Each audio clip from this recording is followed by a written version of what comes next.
So, did you stay up to watch all the Royals game on Monday night? A wild game with the Yankees at the K ended with an 8-6 Royals loss in 11 innings, but there's so much to discuss, including the baseball record set in a game that really didn't end until Tuesday morning. So we do that on today's SportsBeat KC with beat writer Lynn Worthy and columnist Sam Mellinger. I'm Blair Kerkhoff, and it's Tuesday, August 10th. This show originated as a SportsBeat Live. We also get into why manager Mike Matheny is now going with a six-man rotation and discuss two of the team's brightest spots, starting pitcher Carols Hernandez and infielder Nicky Lopez. So let's get going, talking Royals with Lynn and Sam. Hey, good morning from a rainy and stormy Kansas City, and we're going to blame that for any technical issues we might have today. Welcome to SportsBeat Live, the Kansas City Star's weekly conversation about the Royals with the folks in the media who know them best. And fortunately for this show, those folks work for the Star. Beat writer Lynn Worthy and columnist Sam Mellinger are here. Hi, guys. What's up? The other member of our foursome, Vahe Gregorian, is off this week. Hey, this show works because we get to hear from you. Please send us your questions and comments, and we'll get to as many of them as we can. Before we get going, I want to give a shout out to our sponsor, the University of Kansas Health System. You will hear from them later in the show. So about last night and into early this morning, it was game number 111 on the Royals schedule, and it was unlike any other, not because it went a season-long 11 innings or a season-long 4 hours and 52 minutes, but because of how it transpired. And I guess we should say up front, the Royals lost the game 8-6, but I was trying to stay with it into the 8th, 9th, and 10th inning. I finally fell asleep in the 10th, but that's because, listen, I'm old and I just can't stay awake like I used to. If I were a younger fan like you guys, or younger person like you guys, I would have stayed with it. And of course, Lynn, you were out there at the ballpark. Why was this 8-6 11 inning game so unusual? Well, because the Royals decided to rally not one, not two, not three, but, well, I guess successfully rally 4 times and then had made an attempt at a 5th in the 11th inning. So it was something to see that to come down. They were down 1. They rallied from a 1-run deficit 3 times, a 2-run deficit, and then they were down 3, and they actually brought the they got the tying run on base, go ahead and run at the plate in the bottom of the 11th, but 3 runs was a little bit too much. And in between, you had, of course, bullpens giving up runs and home runs by Missouri natives and everything else that you could probably have dreamt of, even though most people were probably dreaming while we were still covering the game. Yeah. So if this game had a name, it would be Elias, because you had to check with Elias for the records that were set yesterday. And so one of them was exactly 0 times in the history of baseball have both teams scored in the 7th, 8th, 9th, 10th, and 11th innings. That was a first for baseball. The Yankees blowing 4 leads in this game, was that a first or a first since a long time ago? I can't remember. I forget now. I'd have to take a look. My 2 favorite tidbits from this game, I think we all agree, this is stuff that you got to be a little bit nerdy to appreciate, but I'm the guy for the job. The Yankees used 6 pitchers in the game last night, and 4 of them blew saves. That's pretty incredible. And the other one, Jason Stark found this one. You just mentioned this, Blair, is the first time that 2 teams had ever scored in the 7th, 8th, 9th, 10th, and 11th innings, but only 2 teams in the last 100 years of baseball had done that in any game. Not in the same game, but in any game. So we had literally, there's never been a baseball game like the one that we saw last night. And then the weird, there was that it was a hard ground ball, but hit to Nicky Lopez, and it just, did it catch him on the cheek or the neck or something? And it was just I believe it was the chin. It was he caught it right off the chin in the same game where they lost an umpire for a ball that caught him off the chin earlier in the night. Saved the Royals run on that one. It was just a super bizarre game. And I know, if you're looking at this just purely as a Royals standpoint, you're frustrated because they lost. But, they say, every day you come to the ballpark, you see something you've never seen before. There was a lot of that. Last night.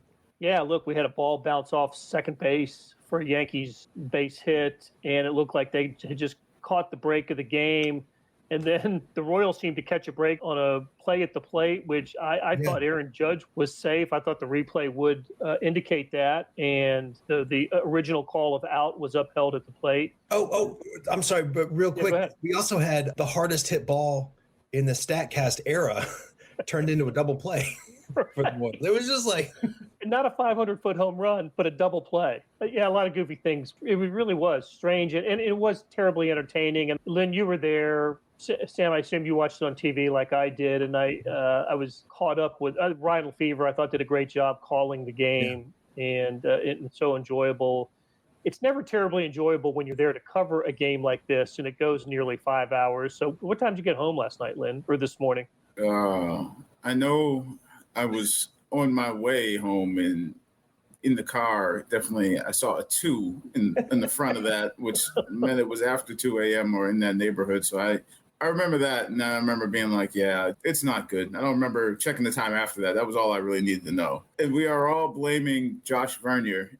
Vern, this was amazing how this happens in baseball, but I don't remember what inning it was. But at one point in the middle of that game, when you had no idea what it was going to turn out, he says something about how, that extra inning rule pretty much makes sure that the games they won't go but so long. Like he literally, we were having that conversation about how he's like, oh yeah, well that extra runner on second base, extra inning games never go long now. He's like, he said this way before we ever got to extras. And so when they got to the 10th inning and 2 runs scored, and it's like, okay, well, the Royals going to rally from 2 runs, and they got a runner on. And I turned around and looked at Josh and said, if somebody messes around and hits like a 2-run home run here and this thing keeps going, this is all your fault. And he was like, and to his credit, he said, yeah, you should blame me. Yep.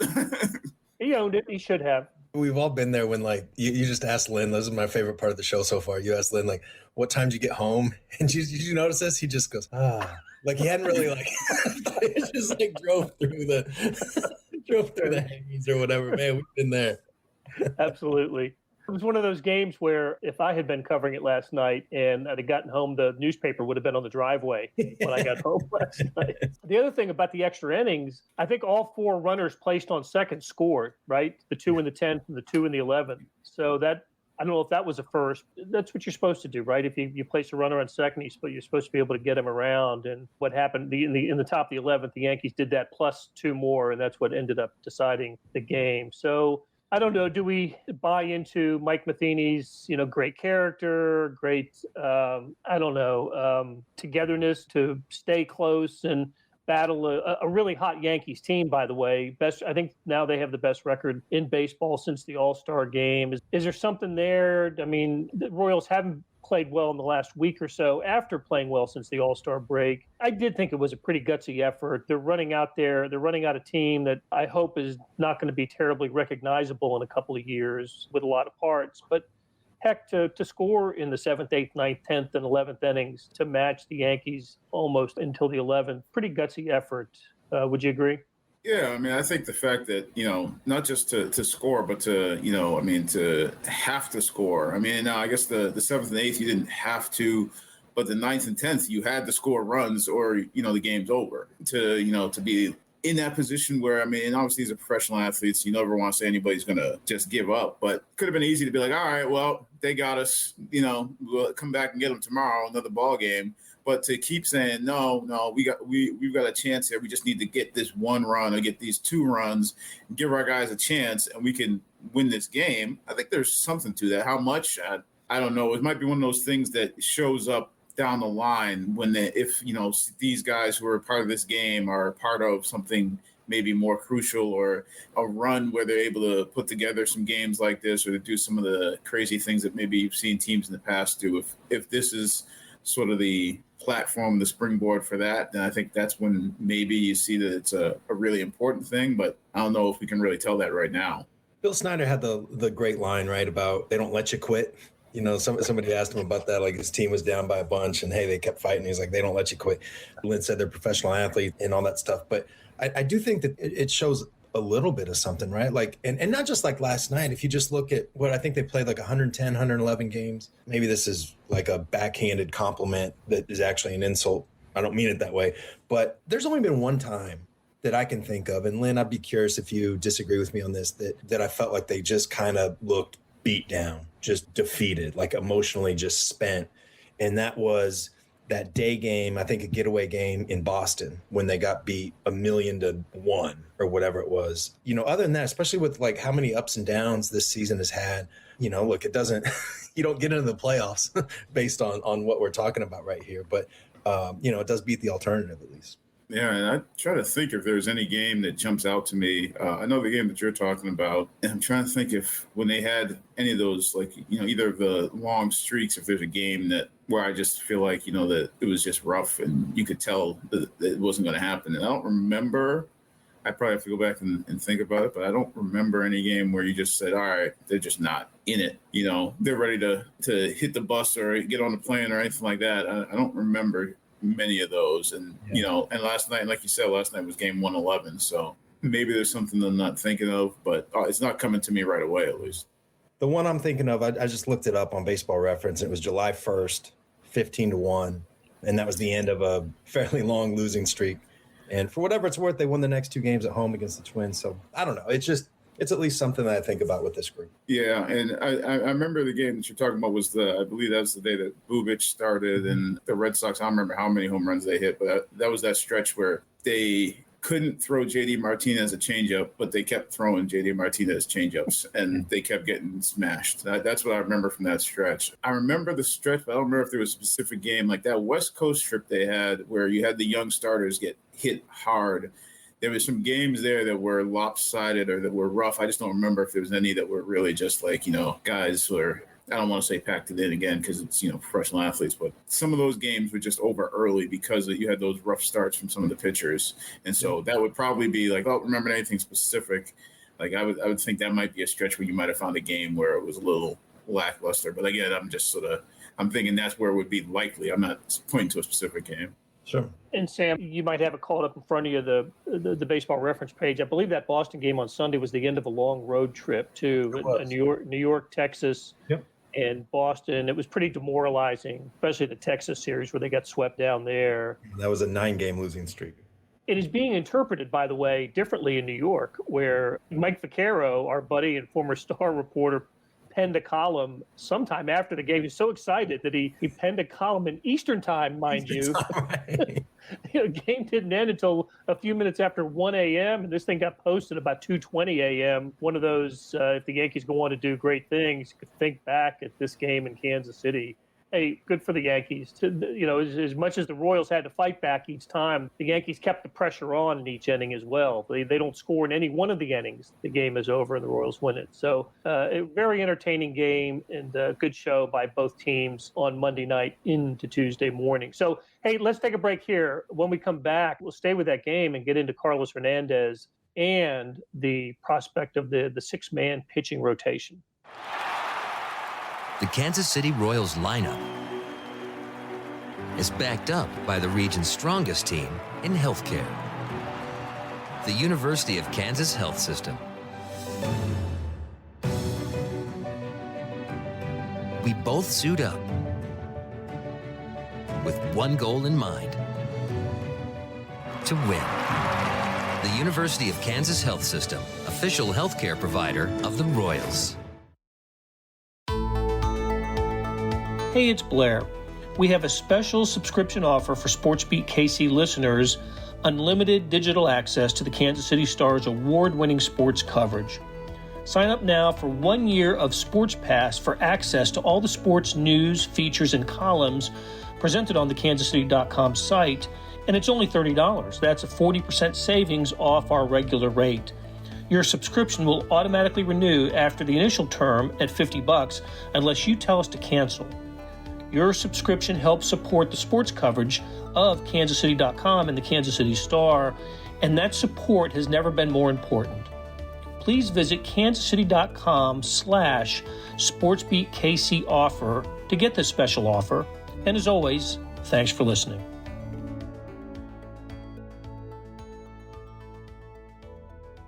Hey, we're back on SportsBeat Live talking Royals with Lynn Worthy and Sam Mellinger. Before we leave, the Royals 8-6 11-inning loss to the Yankees on Monday night.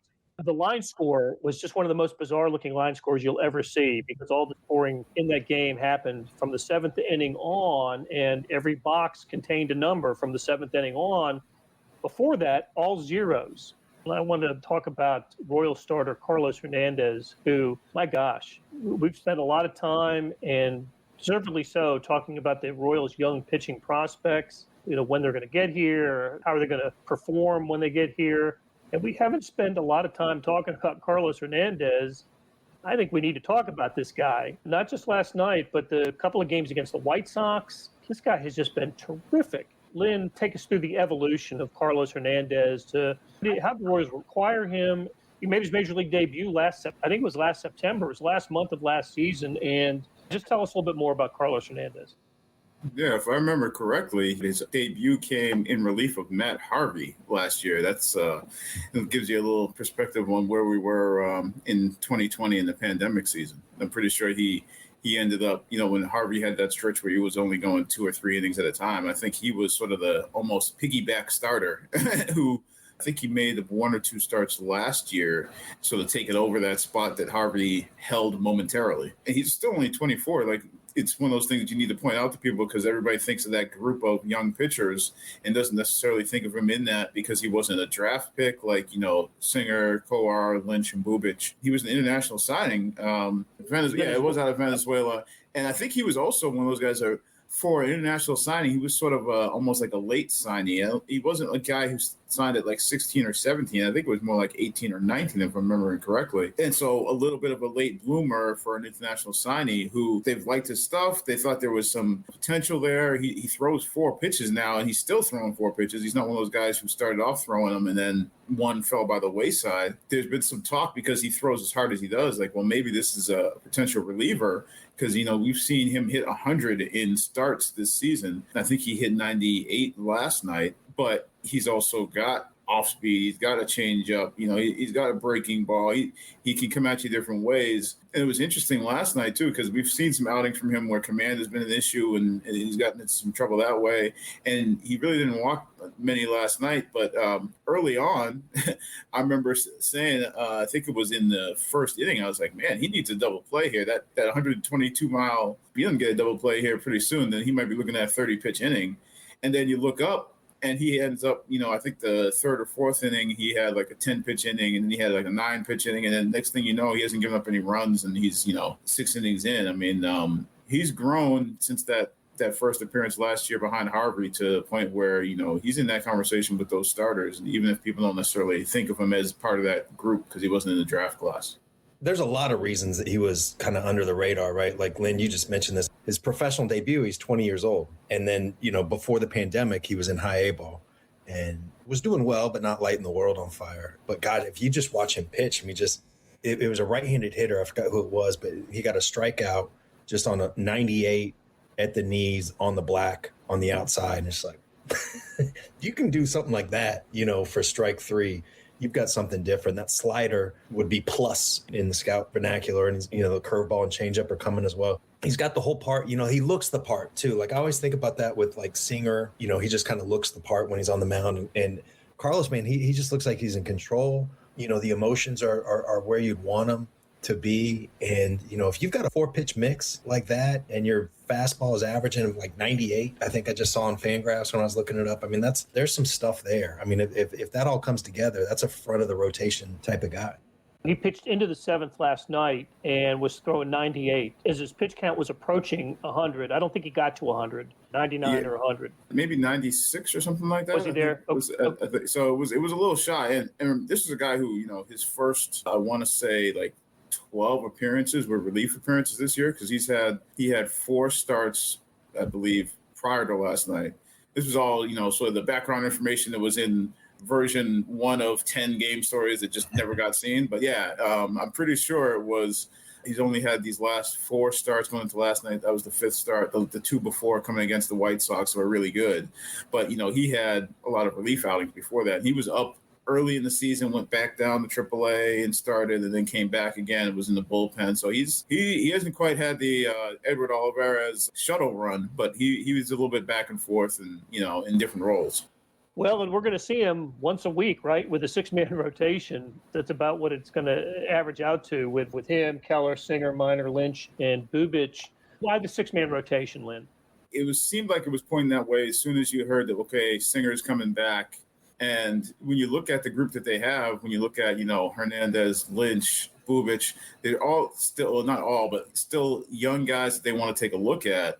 And there's not a candidate, or at least not necessarily a strong guy that you want to pull out of that rotation to add somebody in.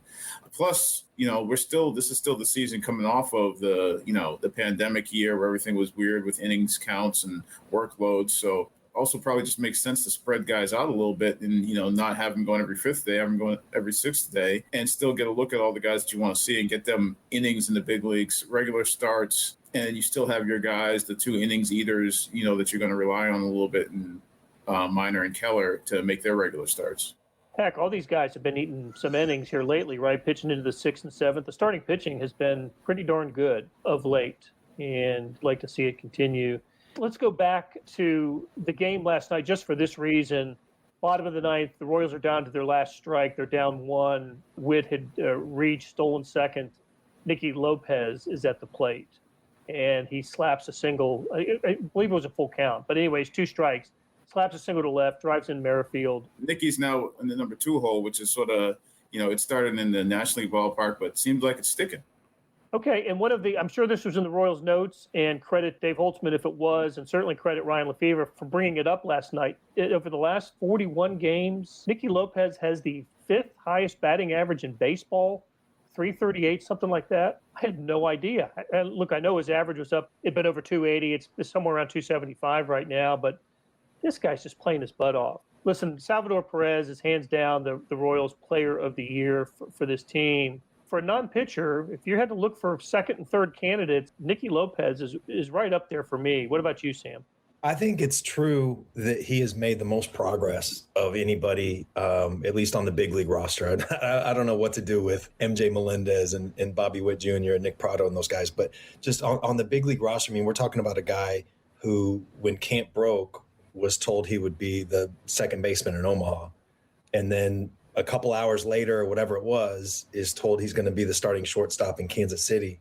I think a lot about his season, and part of it is, baseball is such it's failure, right? Baseball players are built different mentally. I mean, they just, you develop a superpower of kind of, how to deal with this stuff. And I thought that Nicky Lopez was not good, ungood, as I might say, defensively for the first maybe month or so. I just felt like he was a little bit overwhelmed at big league shortstop. And then ever since then, almost like May 1st, it seems like he's been great.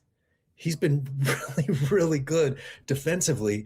I just think a lot about just mentally what it takes to deal with that disappointment. And then immediately it had to feel like, just sort of a lifeline. Now you're pulled back into Kansas City and you're given this opportunity and to take full advantage of it like he has. I mean, there's a lot of pressure on him to do that because at that point, he's a borderline big leaguer, and 4A is not off the table for, what his future is going to be. And he has taken this opportunity and made himself a solid piece of the Royals' future. And it gives them a lot more options. It makes their lineup a little deeper, assuming if this is who Nicky Lopez is going forward.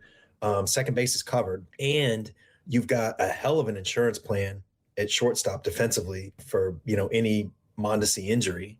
You can move Bobby Witt Jr. around a little bit, third base. I keep thinking like center field. I'm the only person thinking about that, but I wonder what Bobby Witt Jr. would look like in center field. But it gives the Royals a lot more options and versatility. And I'm trying to think as far as who has taken advantage of 2021 and made the most progress in their big league career. I think it's Nicky Lopez, and I'm not sure it's close.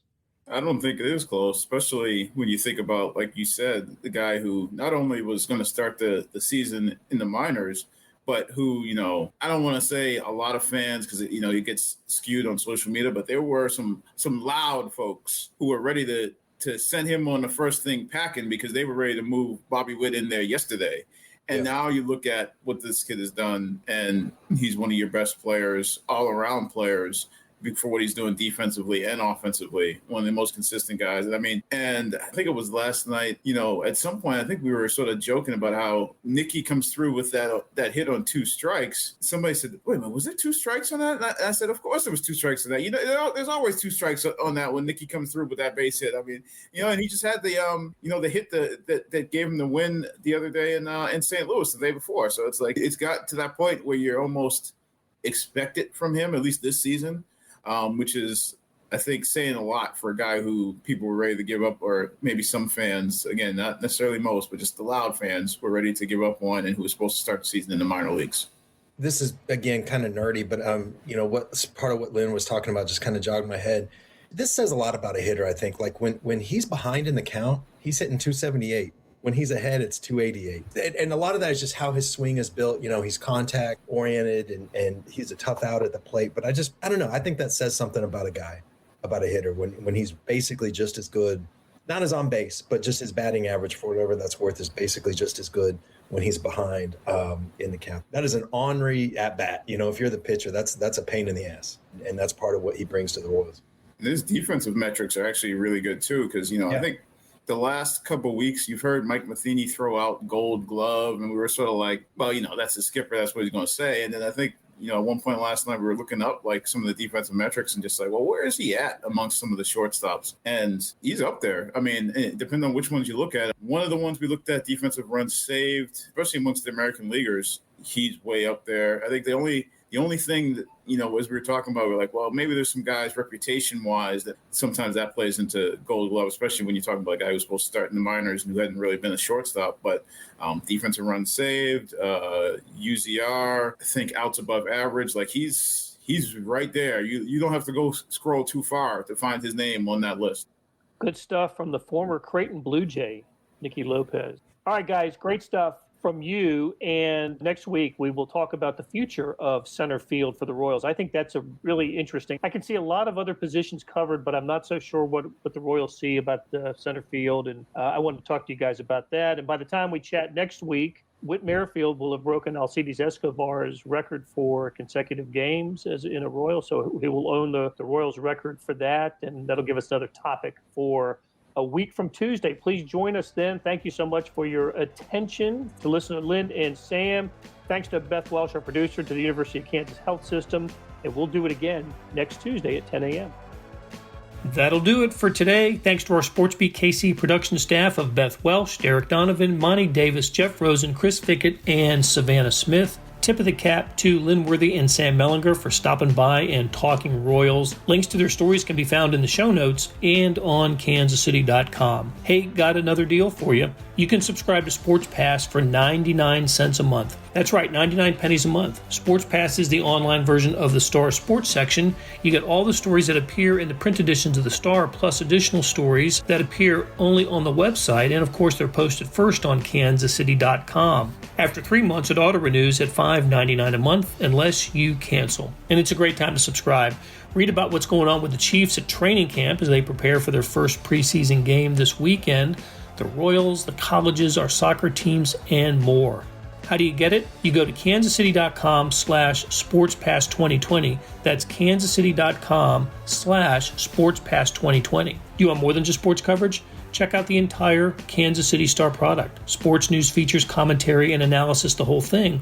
You get all the stories written by my talented colleagues, plus additional national news, sports, features, and business coverage with the e-edition. The details for all of these deals can be found at account.kansascity.com/subscribe. And if you're having trouble hunting down any of those offers, you just send me an email, bkerkhoff@kcstar.com, and I'll get you to the right place. So whether it's the Sports Pass or the full subscription, you're getting and supporting the best sports and news coverage in Kansas City and helping us produce programs like SportsBeat KC. Thanks for listening, and we'll be back on Wednesday with another episode.